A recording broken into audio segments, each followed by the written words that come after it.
Fala, família Novo Som, como é que vocês estão? Estamos aqui já indo para o final da nossa temporada, somos nós, uma temporada tão importante para o nosso desenvolvimento como igreja, mas ainda temos todo um mês pela frente. Esse vai ser o nosso último mês dessa temporada, né? Mas ainda temos algumas coisas para conversar, então teremos algumas semanas para desenvolver ainda nossa ideia de o que é ser igreja segundo o fundamento bíblico, segundo aquilo que a Bíblia nos diz. Algumas semanas atrás, nós encerramos um tema dentro dessa temporada chamado Uns aos Outros. Você pode ter acesso no Spotify, no Deezer, no YouTube. No YouTube eu não sei se esse tema está completo, mas eu sei que está lá também. Enfim, foi uma conversa que durou aí 3 semanas, né? Foram divididas em 3 partes. E eu falei sobre a importância de ajudarmos, de servirmos, de amarmos, de encorajarmos. Mas na terceira parte, eu falei sobre a importância de ajudarmos e animarmos, que é encorajar uns aos outros. E eu falei que isso não tinha a ver com evangelismo. Isso estava ligado a nós como corpo, como família, como igreja. Mas eu também falei nesse momento, que eu falaria mais pra frente, sobre isso. Sobre evangelismo, como ser igreja influencia nessa questão evangelística, como ser igreja, o que ser família, ser o corpo de Cristo tem a ver diretamente falando com isso. E hoje é o dia, a gente já está chegando no final da nossa temporada, eu não poderia terminar ela sem falar sobre isso. Então hoje a gente vai conversar um pouco sobre isso. O tema de hoje é revolução do amor. Nós só saímos para evangelizar. A verdade é que todo mundo, quando evangeliza de verdade, você só sai quando você entende, quando nós entendemos o que é igreja, quando nós realmente vivemos igreja, estamos vivendo família. E nós vamos entender um pouco mais disso, nos aprofundar um pouco mais disso hoje. Para começar, eu gostaria de ler com vocês Atos 4. Nós vamos ver de novo alguns textos que a gente viu na semana passada, até para dar uma ligação, trazer um sentido com o que conversamos também ali na semana passada. Então, Atos 4, capítulo 18, um pouquinho antes da onde a gente leu na semana passada. Então, o chamaram e ordenaram duramente que não falassem nem ensinassem nada a respeito de Jesus. Mas Pedro e João responderam: os senhores mesmos julguem diante de Deus. Devemos obedecer aos senhores ou a Deus? Pois não podemos deixar de falar daquilo que vimos e daquilo que ouvimos. Feche seus olhos. Pai, obrigado por esse momento que nós estamos tendo aqui de podcast. Obrigado por esse momento que nós estamos tendo, essa oportunidade que temos de poder ser ministrados pelo Teu Espírito, poder ser ministrados pela Tua verdade, pela Tua palavra e como nós acreditamos nela. Nós temos em nós que tudo venha a ser tido como mentira, mas a Sua palavra, ela permanecerá sendo a verdade. Pai, então nos convença segundo a Tua verdade, que Seu Espírito de sabedoria e de revelação venha ter liberdade para nos levar a ter o pleno entendimento daquilo que o Senhor tem preparado para nós, que venha surgir em nós um espírito de ousadia, assim como existia aqui nesses homens, assim como tinha em Pedro, assim como tinha em João, de se negar a parar de falar das verdades eternas, da verdade do reino de Deus, que essa revolução que começou em Jesus, essa revolução de amor, essa revolução da verdade, essa revolução sustentada pelo Evangelho de Cristo, venha ter continuidade através das nossas vidas. É por isso que nós oramos nesse podcast. No nome de Jesus, nós também já te agradecemos, porque sabemos que antes de pedirmos qualquer coisa, o Senhor é fiel e justo para fazer infinitamente mais de tudo que pedimos ou pensamos. No nome de Jesus, amém. Gente, o versículo 20, cara, ele é muito incrível. Na verdade, o texto em si, o momento aqui é muito épico. E os caras, eles foram ameaçados, e mesmo sabendo que eles poderiam morrer, eles se posicionam. Cara, a gente não pode deixar de falar aquilo que nós estamos vendo, aquilo que nós estamos ouvindo, aquilo que é fato. Sabe quando isso acontece? Quando a pessoa está tão apaixonada, tão fascinada, aquilo faz tanto sentido para ela, é tão importante, que ela não consegue parar de falar. Seria impossível. Então Pedro e João, os caras jogam a responsa de volta para eles. Mano, me diz você, me fala você se é que faz sentido o que você está me pedindo. Me diz você, se você no meu lugar, você faria o que você quer que eu faça. Eu não posso deixar de falar a verdade para as pessoas que precisam conhecer a verdade. Nós vimos, nós ouvimos, nós não podemos simplesmente nos calar porque você quer. Me diz você, se no meu lugar você ouviria o que você está dizendo ou a Deus? O negócio era tão forte que mesmo com tanto perigo que eles corriam, mesmo se arriscando tanto, eles falaram, cara, nós vamos falar de Jesus. Não importa. Se você quer bater, bate agora, porque a gente vai falar de Jesus. Sabe quando você vai em um lugar muito top? Tipo, top mesmo, você vai naquele lugar, um restaurante, uma cidade incrível, um parque, uma mostra, um museu, sei lá, um lugar muito incrível, você fala, mano, eu preciso falar disso pra todo mundo, que bagulho louco.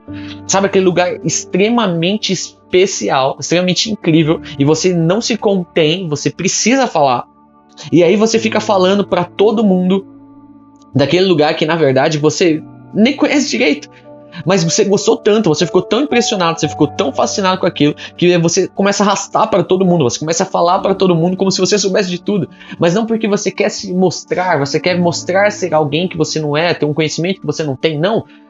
Você quer simplesmente que as pessoas tenham aquela experiência que você teve.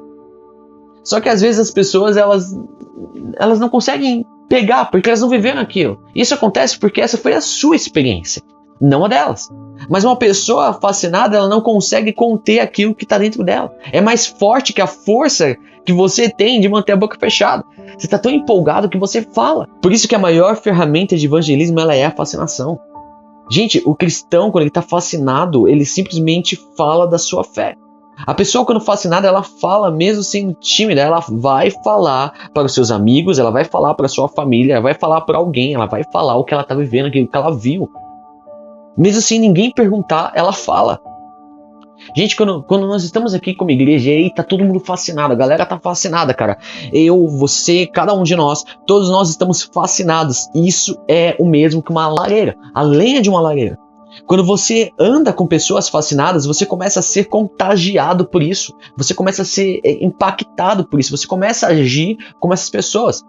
Talvez você me fale, Lucas, olha, faz muito tempo, faz uma porrada de tempo assim que eu não consigo falar de Jesus pra ninguém. E eu não consigo, não sai. Cara, sabe qual é o seu problema? O seu problema é que você não está mais fascinado por isso. A coisa mais incomum do mundo, eu já expliquei isso aqui, que a palavra kadosh, que é santo do hebraico, a palavra usada na Bíblia para definir Deus, para definir as coisas de Deus, ela significa incomum. Só que você conseguiu, de alguma forma, fazer com que a coisa mais incomum do universo se tornasse comum para você. Hoje é dia de nós voltarmos a entender e viver a essência do Evangelho. Amém? Quando nós entendemos que somos uma família, que somos uma igreja, nós entendemos o amor de Jesus, nós entendemos a importância do Evangelho. Então, uma fascinação, essa fascinação que a gente começa a ter por isso, ela nos traz ousadia. E esse vai ser o primeiro ponto que eu quero falar aqui nesse tema Revolução do Amor. A fascinação traz ousadia. Atos 2, de novo para Atos 2, como foi na semana passada. Vamos para Atos 2, versículo 1. Atos 2, versículo 1. Quando chegou o dia de Pentecostes, todos os seguidores de Jesus estavam reunidos no mesmo lugar. Eles estavam unidos no mesmo lugar. De repente veio do céu um barulho que parecia o de um vento soprando muito forte, e esse barulho encheu toda a casa onde estavam sentados. Então todos viram umas coisas parecidas com chamas que se espalharam como línguas de fogo, e cada pessoa foi tocada por uma dessas línguas. Todos ficaram cheios do Espírito Santo e começaram a falar em outras línguas de acordo com o poder que o Espírito dava para cada pessoa. Estavam morando ali em Jerusalém judeus religiosos vindos de todas as nações do mundo. Como disse na semana passada, a igreja de Atos ela começou com uma significativa diversidade. Quando ouviram aquele barulho, uma multidão deles se ajuntou e todos ficaram muito admirados porque cada um podia entender na sua própria língua o que os seguidores de Jesus estavam dizendo. Gente, presta atenção aqui. O versículo 1 de Atos fala... O versículo 1 de Atos 2 aqui, ele fala que eles estavam reunidos, eles estavam unidos em um único lugar. Eles tinham uma única forma de sentir, de pensar. Lembra, a gente falou isso na semana passada, eles tinham uma única mente, um só coração, eles eram um.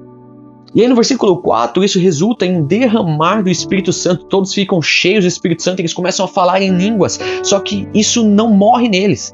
Eles estavam tão cheios de Deus, eles estavam tão impactados por aquilo, que eles não conseguiam se conter. E gente, hoje eu não vou falar aqui sobre oração em línguas, sobre batismo do Espírito Santo, sobre Pentecostes. Eu não vou falar sobre isso, na verdade, nem nessa temporada. A gente fala isso no futuro, mas presta atenção. Tem pessoas que são tão boas em falar em línguas, são tão boas em, entre aspas, entender o Espírito Santo, mas na hora de falar de Jesus elas não conseguem. Na hora de falar de Jesus dá ruim. Não, eu me dou muito bem com o Espírito Santo, mas para falar de Jesus não é para mim. Como assim? Me explica como você consegue separar, me fala qual é a sua lógica de separação das coisas. Por favor, me ajude a entender como você faz as coisas impossíveis como essa se tornar possível, porque não dá, gente. Não dá para você ser cheio do Espírito Santo, você ser fascinado pela beleza de Cristo, você estar cheio de Deus, você ter o Espírito de Jesus, o Espírito que fez Jesus causar essa revolução que nós estamos falando hoje, e você me garantir que mesmo assim você não consegue falar dele. Gente, eu quero nos motivar hoje a sermos contagiados por essa fascinação. Um cristão em chamas, ao lado de outro cristão em chamas, ele gera gera nesse outro cristão chama. A mesma fascinação que está nele, de repente existe no outro. E aí esse outro passa para outro e assim vai passando, e daqui a pouco, é uma labareda, é uma fornalha, é uma lareira acesa, é uma fogueira, que onde eles estão, um calor preenche todo o espaço. Novo Som, foi isso que aconteceu com esses caras aqui. Eles estavam juntos, eles estavam fascinados e de repente começaram a pegar fogo. De repente uma ousadia tomou conta deles e eles começaram a falar sobre Jesus a ponto de que nem mesmo uma ameaça real fazia sentido fazer eles pararem. Não, se vocês continuarem anunciando Jesus, a gente vai te bater. Cara, então bate agora, porque a gente vai continuar falando. Adianta o teu trabalho. Às vezes a gente olha pro irmão e fala, poxa, eu queria ser alegre como aquele irmão. Eu queria ser animado como aquele irmão, queria ter ousadia daquele irmão. Cara, quer um conselho? Comece a andar com ele. Começa a ficar perto dele, você vai começar a agir como ele. Nossa, eu queria ter a paz que aquele irmão tem, mano, mal caos e o cara continua suave na nave. Eu queria ser tão cheio do poder de Deus, como aquele irmão é cheio do poder de Deus. Mano, presta atenção. Igreja é um meio de influência. A vontade de Deus é que a gente entenda que quando estamos juntos, nós somos melhores. É como uma lenha na fogueira. Você quer aquilo? Então anda com aquela pessoa, começa a caminhar com aquela pessoa, a fazer o que aquela pessoa faz, e eu te garanto que aquela unção, aquilo que acontece com aquela pessoa, a forma como aquela pessoa age perante Deus, vai começar a acontecer com você. Quer aprender a orar? Quer aprender a ter fé? Fique perto de cristãos que oram. Fique perto de cristãos que têm fé. Se você quer queimar de amor, queimar de ousadia, de poder de Deus, você não pode ficar isolado. Não existe fogueira com lenha isolada. Cristianismo é para ser vivido junto, unido, como igreja. E quando nós estamos fascinados, quando nós estamos juntos, nós temos ousadia. Mas também não é só isso. A revolução do amor não traz apenas essa fascinação que nos dá ousadia. O amor, ele tudo muda. Tudo que está ao redor daquele lugar onde o amor realmente é transmitido, o amor de Cristo, onde Cristo está lá, o verdadeiro amor é o próprio Jesus, tudo começa a mudar. Foi assim quando ele veio, tem sido assim desde que ele voltou aos céus através da vida da igreja e vai continuar sendo assim até que ele volte. Onde o amor chega, tudo muda. João capítulo 13, versículo 34. É um texto que eu gosto muito, a gente já leu ele algumas vezes aqui nessa temporada e vamos ler ele de novo. Eu já falei até para deixar esse texto como um texto de cabeceira para você, para nós como igreja, como Novo Som. Eu lhes dou esse novo mandamento. Amem uns aos outros. Assim como eu os amei, amem também. Assim como eu, Jesus falando, assim como eu os amei, amem também uns aos outros. Se tiverem amor uns pelos outros, todos saberão que vocês são meus discípulos. No Novo Som nós vimos isso recentemente. Não fomos feitos para vivermos baseado no nosso mundinho, do nosso jeitinho, mas sim feitos para ser como Jesus é. Quando nos dedicamos com intencionalidade, com um propósito claro, amar como Cristo nos amou, atravessamos a barreira da nossa vergonha, do nosso medo, da nossa incerteza, do nosso estilo de vida. A forma como nos relacionamos se torna uma carta clara de o que realmente é uma família, do que realmente é igreja, é amizade, é amor, é unidade, do que realmente é um relacionamento. E cara, essa é a ponta da lança do evangelismo. É isso que as pessoas lá fora elas querem ver. É isso que as pessoas lá fora elas anseiam por ter. Quando nós chegamos na faculdade, independente da placa da igreja, conseguimos viver como família, com outras pessoas que fazem parte também do corpo de Cristo, mas são de outro grupo, estão atuando em outra área, em outro local. Quando você conhece uma pessoa nova do corpo de Cristo e vocês conseguem edificar a vida um do outro, cara, isso chama atenção. Quando você está no seu trabalho e tem outros caras lá que são cristãos de verdade, não esses mequetrefe que tem por aí, e vocês são excelentes naquilo que vocês fazem, vocês possuem sincronismo, vocês dão bom testemunho, mano, as pessoas vão olhar para vocês e vão dizer, uau, como eles são alinhados, como eles cuidam um dos outros. Mano, olha a amizade desses caras, como eles conseguem ser tão bons assim juntos. Vem cá, por acaso vocês estão tentando ser Jesus? Acertou, miserável, é isso. Nós estamos empenhados nisso. Ei, me diz uma coisa, quantas pessoas sabem que você pertence a Cristo? Quantas pessoas sabem no seu trabalho que você é um cristão? E na sua universidade? Gente, esse uns aos outros, esse amor que Jesus está falando é a ferramenta de evangelismo que o mundo precisa ver. Mais que isso, é a ferramenta que a criação há milhares de anos tem aguardado com ardente expectativa a manifestação. Hoje nós temos um mundo que procura por amor em todos os lugares errados. Mas presta atenção, quando eles enxergarem você, quando eles nos enxergarem na sociedade, vivendo em igreja, vivendo em família, no trabalho, na faculdade, na rua, com geral, com um amor verdadeiro que está pouco se lixando pro medo, eles vão querer ter o que você tem. Uma vez me chamaram de apologeta por causa dos meus posicionamentos, inclusive na internet, em relação à verdade bíblica. Mas eu vou falar um segredo para vocês. A maior ferramenta apologética que existe é o amor. O amor muda tudo. A manifestação do amor que lança fora o medo e coloca a vida do próximo no lugar que tem que estar. Não importa o que você faça e como faça. Se não for baseado no mesmo amor que moveu Jesus para aquela cruz, então de nada vale. É pura vaidade. 1 João capítulo 2, versículo 7. Abre aí. 1 João capítulo 2, versículo 7. Meus queridos amigos, este mandamento que eu estou dando a vocês não é novo.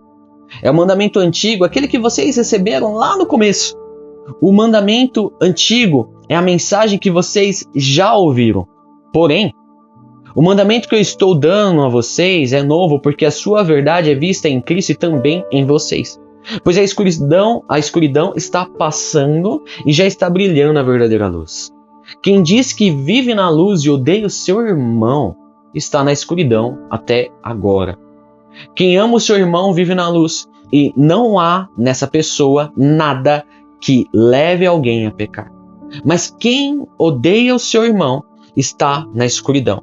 Anda nela e não sabe para onde está indo, porque a escuridão não deixa que essa pessoa enxergue. Cara, João ele está falando aqui exatamente do que Jesus disse. A gente acabou de ler em João 13. João aqui nessa carta ele está falando, ele está relembrando isso. Olha, eu não tem nada de novo nisso que eu vou falar para vocês. Isso é algo que vocês já deveriam conhecer. Porque vocês ouviram isso desde o começo. Vocês sabiam disso desde o começo. Aquele mandamento lá que Jesus falou lá em João 13, no Evangelho que eu tinha escrito. Amem uns aos outros. Assim como eu amei a vocês, amem também uns aos outros. Vocês já conhecem isso. Ainda assim, ele é novo. Porque ele só pode ser visto em Jesus, através da vida de vocês. Assim como o sol existe há mais tempo do que nós mesmos, ainda assim, cada novo dia traz em si um novo nascer do sol. Da mesma forma, esse mandamento funciona como um raiar de luz à esperança.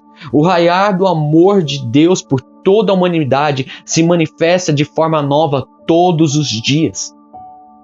Um som que ecoa de geração a geração desde o princípio, mas ainda hoje, ele surge como um novo som. Talvez você esteja, Jesus, eu ando com você há muitos anos, desde que eu nasci, mas ainda hoje eu sinto esse amor como se fosse algo novo. Eu transmito esse amor como se fosse algo novo, porque a cada dia, assim como o sol, ele se faz novo na minha vida. Novo som, precisamos cultivar esse amor novo, fresco na nossa vida. Sabe por quê? Porque quando fazemos isso, os anos podem passar, as estações podem mudar, mas independente de tudo que você viva, anos e anos se passam e mesmo assim teremos um amor novo pelo próximo todos os dias. É antigo, mas todo dia se faz novo. É algo que já faz tempo, mas ainda assim é novidade. Porque o amor não se prende à estação. O amor se faz novo todos os dias. Porque o amor que nós temos não é um amor humano, mas sim o próprio amor de Deus, que nos foi dado através da presença do Espírito Santo em nós, que nós recebemos assim que recebemos Jesus. Então dentro de você já existe esse amor. Já está dentro de você. Nós precisamos cultivar esse amor. Quando mantemos nosso relacionamento com o primeiro amor, com Jesus, apaixonados por sua beleza, com sua incompatibilidade com o sistema caído humano, naturalmente nós começamos a compartilhar a nossa fé, nós começamos a falar de Jesus, nós começamos a falar desse amor, nós começamos a fazer parte dessa revolução de amor. E assim o evangelismo ele simplesmente flui, ele flui naturalmente, não é algo obrigatório, não é algo sistematizado, é algo que acontece. Você começa a falar para os seus colegas de trabalho, você fala para os seus primos, você fala para os seus vizinhos, você fala para quem você acabou de conhecer, você começa a transmitir, você começa a falar desse amor. E começa a fluir também de uma forma ousada. Uma ousadia começa a te mover porque você está fascinado, você está apaixonado por esse amor e aí tudo começa a mudar. Mas não é só isso. O amor não traz apenas uma ousadia por causa de uma fascinação. O amor não traz só uma mudança. E sim, isso é muito importante, mas o amor ele também traz provisão. E esse é o nosso terceiro ponto. Existe provisão no amor. Volta ali para Atos 4. Versículo 34. Atos 4, 34. Não havia entre eles nenhum necessitado, pois todos os que tinham terras ou casas as vendiam, traziam dinheiro e o entregavam aos apóstolos. E cada pessoa recebia uma parte de acordo com a sua necessidade. Gente, cada pessoa aqui era muita, mas muita gente. Porque nos primeiros dias da igreja, ali na primeira semana, um monte de gente começou a se juntar a eles. Tipo, mano, umas 5.000 pessoas para mais já estavam se juntando com eles logo no primeiro dia. Eles eram 120 aproximadamente, se não me engano. E, mano, primeira pregação, 3.000. Segunda pregação, acho que foi mais uns 4. 5.000 baixo, chutando baixo, eles já tinham aí na sua primeira semana. Mas todas estavam com suas necessidades supridas. Presta atenção, quando o nosso relacionamento como igreja é vivido em amor, a igreja funciona e quando nós funcionamos como igreja, as necessidades do corpo são supridas. Em Atos 2, que nós vimos ali na semana passada, do versículo 44, eles tinham uma só mente, um só coração, uma só forma de pensar, eles eram um, porque haviam entendido que essa era a vontade de Jesus. Isso não é comunismo, isso não tem nada a ver com política, nem com nenhum governo humano. Nenhum governo humano teria capacidade de fazer isso, porque isso não é obrigatório, não era imposto, isso era movido por causa da generosidade do coração deles. Por uma cultura onde o próximo vale mais do que eu mesmo. Isso só existe no reino de Deus, isso só existe através de Jesus. Agora, o que é importante lembrar é que existem necessidades que são legítimas, e necessidades legítimas São necessidades que pessoas por si só não conseguem resolver. Coisas que pessoas sozinhas não vão conseguir fazer. Gálatas capítulo 6, versículo 3 diz o seguinte: a pessoa que pensa que é importante quando de fato não é, está enganando a si mesmo. Que cada pessoa examine o seu próprio modo de agir. E se ele for bom, então a pessoa pode se orgulhar do que fez, sem precisar comparar o seu modo de agir com o dos outros. Porque cada pessoa, presta atenção nesse versículo, cada pessoa deve carregar a sua própria carga. Beleza. Eu estou falando aqui de necessidade legítima. O que é necessidade legítima e o que esse versículo tem a ver com isso? Necessidade legítima é quando a pessoa não possui condições de levar a sua própria carga. Isso por ser imatura, talvez, por ser muito nova, não ter experiência. Existem muitos motivos para isso acontecer, mas isso acontece. Só que tem mais. Uma necessidade legítima não é só a pessoa não conseguir levar a sua própria carga. 1 Timóteo capítulo 5, versículo 8. Porém, aquele que não cuida dos seus parentes, especialmente os da sua própria família, negou a fé e é pior que os que não creem. Então vamos lá. A necessidade legítima é uma necessidade onde a pessoa por si só não consiga carregar sua própria carga, não consiga suprir essa sua própria necessidade.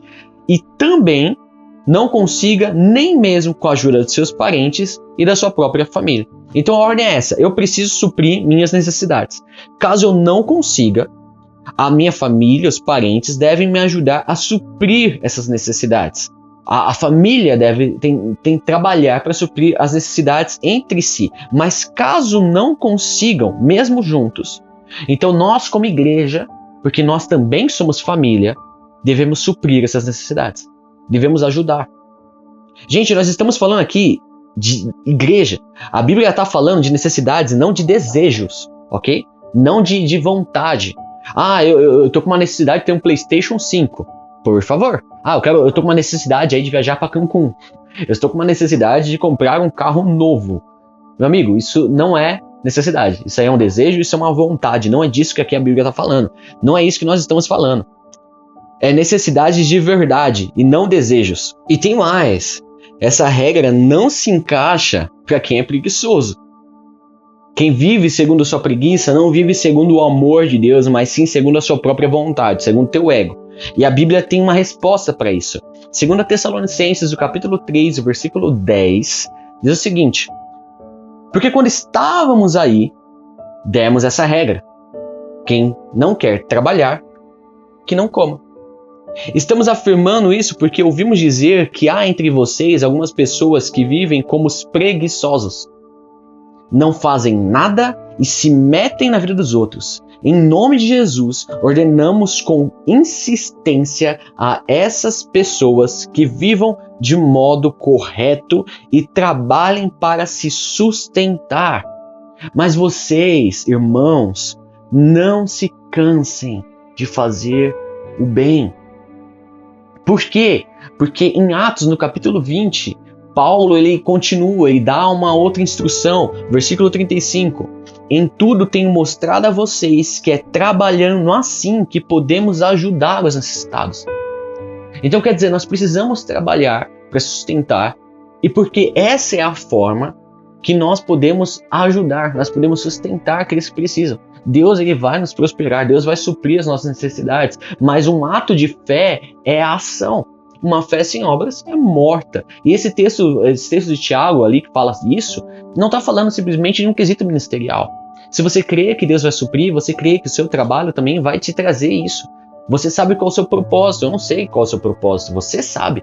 Mas você crê que fazendo o teu propósito, talvez seja empreendendo, talvez seja trabalhando ali numa área da saúde, no mercado, seja tendo um plano de carreira, sendo um profissional, sei lá em qual área, um publicitário, um advogado. Eu não sei qual é o seu propósito, você sabe qual é o seu propósito, mas quando você tem fé, você crê nesse propósito, você se empenha a isso. Você trabalha e você sabe que Deus vai suprir as suas necessidades e vai te abençoar o suficiente para que você possa abençoar a vida de outras pessoas, para que você possa ser usado. Por isso que Paulo está falando isso. Cara, se você é um preguiçoso, vai trabalhar.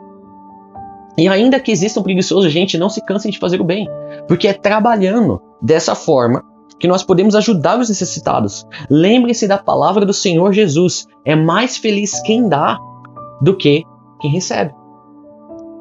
Agora, por que é melhor? Por que somos mais felizes quando nós damos do que quando recebemos?